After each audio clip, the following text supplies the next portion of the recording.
पिछले 1.5 से 2 महीने में अगर आपने महसूस किया कि अंदर ही अंदर एक तूफान चल रहा है, छोटी छोटी बात पर गुस्सा आ रहा है, दिमाग बहुत ज़्यादा भारी हो रहा है, आपका फोकस टूट रहा है, बातें गलत समझी जा रही थी, या जो चीज़ बनती हुई लग रही थी आप लोगों को, जो आपके काम बनते हुए लग रहे थे, वो अचानक से बिखरना शुरू हो गए थे, तो ये सब इत्तेफाक नहीं था। इसका सीधा ताल्लुक दो प्लैनेट से था, यानी मरकरी और मंगल, यानी मार्स। जो मरकरी था, एक तो वो रेट्रोग्रेड हुआ एक्वेरियस में, जहाँ पे राहु बैठा हुआ था, यानी मैलेफिक प्लैनेट के साथ था। तो मरकरी ने भी यहाँ पे आपको नेगेटिव रिजल्ट दिए, यानी मेंटल क्लैरिटी आपके पास बिल्कुल नहीं थी, मेंटल फॉग था, आपको कोई रास्ता समझ में नहीं आ रहा था। तो यहाँ पे आप लोगों को ये समझ लीजिए कि एनजाइटी, डिप्रेशन, ये सिचुएशन बहुत हैवीली फील हुई होगी, मिसकम्युनिकेशन बहुत ज़्यादा फील हुई होगी, आपकी सोच धुंधली हुई होगी, डिसीजंस अनक्लियर हुए होंगे, कम्युनिकेशन डिस्टॉर्ट हुआ होगा। जो कहना चाहते थे वो कह नहीं पा रहे थे आप लोग, और जो सुन रहे थे वो समझ नहीं आ रहा था आप लोगों को। दूसरी तरफ जो मार्स था, वो पहले अंगारक दोष बना के बैठा था। मार्स के साथ अगर आपने 26 फरवरी वाली वीडियो देखी हो, चांद ग्रहण वाली, तो उसमें मैंने मार्स का जिक्र किया था, मैंने प्रेडिक्शंस भी दी थी, और वो सारी अल्हम्दुलिल्लाह पूरी हुई। अल्लाह ताला करने वाली ज़ात है, हम सिर्फ पैटर्न्स देखते हैं। तो यहाँ पे वो सारी चीज़ें पूरी हुई जो चीज़ें हम देख रहे थे। तो अब जो मार्स है वो पाइसेस में आया था, पाइसेस में आने के बाद जो उसकी फायरी नेचर थी वो ख़त्म हो गई, पानी का जो एलिमेंट था पाइसेस का, उसने उसकी एनर्जी को दबा दिया, सैटर्न ने और ज़्यादा दबाव डाला, सन भी था। तो यहाँ पे एक नीच वाली सिचुएशन बन गई थी कि अभी तक आप लोग जब ये वीडियो देख रहे होंगे तब तक आप लोग एक ऐसी सिचुएशन में होंगे कि बिल्कुल गुस्से वाली सिचुएशन, डिप्रेशन, एनजाइटी, ये सारी चीज़ें ट्रिगर कर रही थी। लेकिन अब मार्स ट्रांजिट कर रहा है एरीज़ में, और एरीज उसका अपना घर है, और ये घर जो है फायरी नेचर का है, फायरी एलिमेंट का है, और मार्स की अपनी जो एलिमेंट है वो फायर है। तो यहाँ पे अब मार्स जो है वो कमज़ोर नहीं रहेगा। अब मार्स यहाँ पे आपको एक्शन प्रोवाइड करेगा, आपको हिम्मत देगा। और एरीज में 3 नक्षत्र होते हैं, अश्वनी, बहरनी और कृतिका, जिसमें से अश्वनी और कृतिका ये मार्स की एनर्जी को नेचुरली सपोर्ट करते हैं।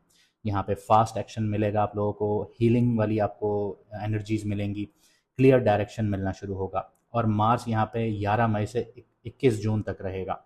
और मार्स जब एरीज में आ जाएगा तो आपके लिए क्लैरिटी भी वापस आना शुरू होगी, और उन लोगों के लिए रास्ते भी खुलना शुरू होंगे जो अपनी एनर्जी को सही डायरेक्शन में लगाना जानते होंगे।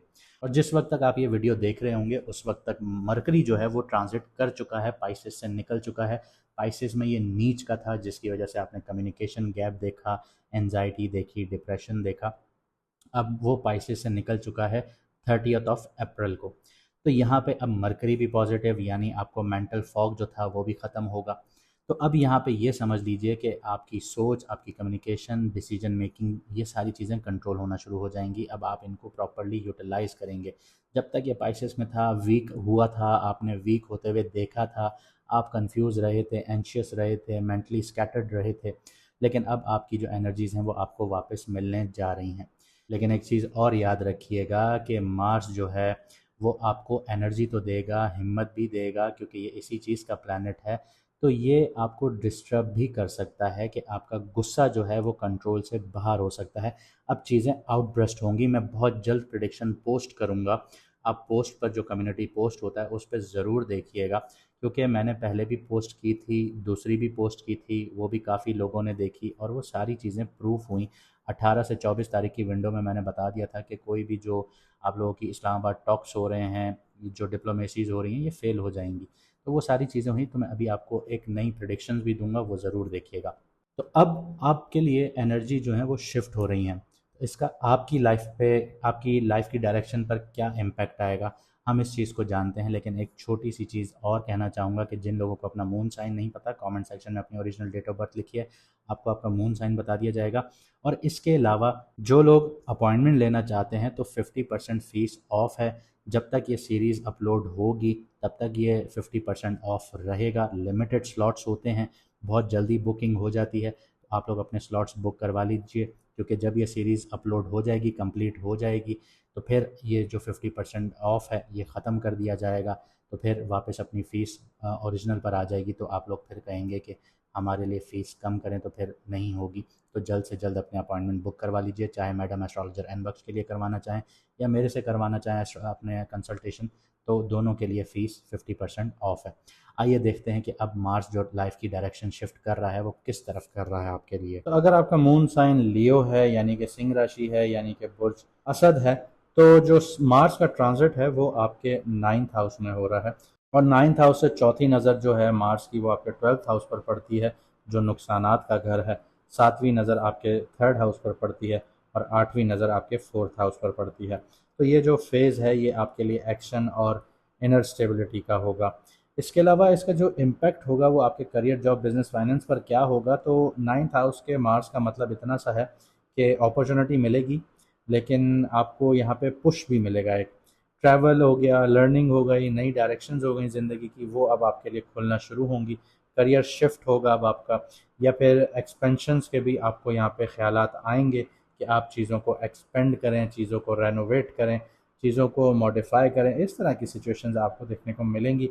और करियर भी शिफ्ट हो सकता है कि आप एक जॉब छोड़ के पूरा कंप्लीटली जिस पर आपने ज़िंदगी भर काम किया, अब आप एक दूसरी जगह पर जाने की ख्वाहिश कर रहे होंगे। तो इस तरह की सिचुएशंस डेवलप होंगी।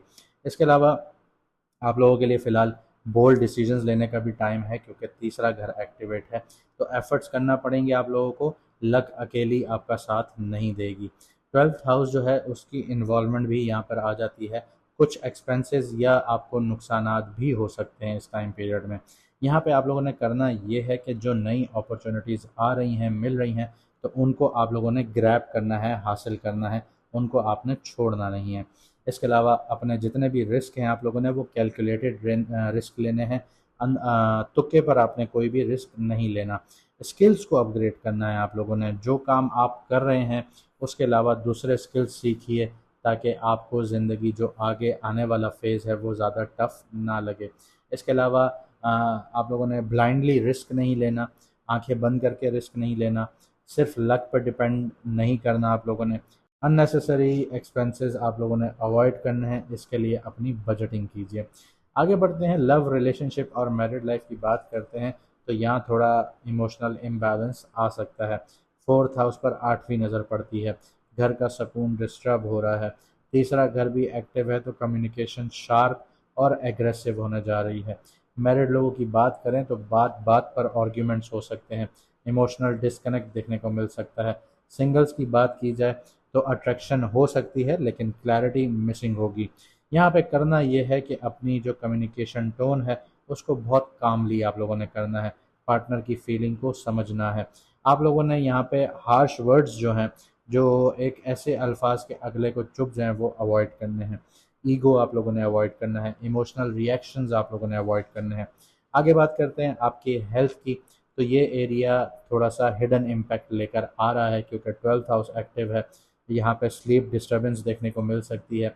नींदें आपकी डिस्टर्ब हो सकती हैं। एनर्जी आपकी ड्रेन हो सकती है। यहाँ पे हॉस्पिटल के खर्चे भी आपके बढ़ सकते हैं। इमोशनल स्ट्रेस आपका हाई हो सकता है। Anxiety, fatigue, chest related areas पर इश्यूज आ सकते हैं आप लोगों को। तो यहाँ पे आप लोगों ने प्रॉपर रेस्ट लेना है। मेंटल डिटॉक्स कीजिए, रूटीन मेंटेन कीजिए, ओवर थिंकिंग अवॉइड कीजिए, रातों को देर देर तक जागना अवॉइड कीजिए, स्ट्रेस को इग्नोर कीजिए, कहीं जाकर घूम फिर कर आ जाइए, तो ये चीज़ें मैनेजेबल हो जाएंगी। ये ट्रांजिट बेसिकली इसका जो मकसद है वो ये है कि ये आपको आगे पुश करने आई है ज़िंदगी में, लेकिन साथ ही आपके अंदर की स्टेबिलिटी को भी टेस्ट करेगी। उम्मीद करता हूँ आपको मेरी बातें समझ में आई होंगी और आप इन पे अमल करके अपनी ज़िंदगी को बेहतर बनाएंगे। अगर आपको वीडियो अच्छी लगी तो लाइक, शेयर और चैनल को सब्सक्राइब ज़रूर कीजिएगा। कमेंट में अपनी राय ज़रूर दीजिएगा। मिलते हैं अगली वीडियो में सितारों के सफ़र पर।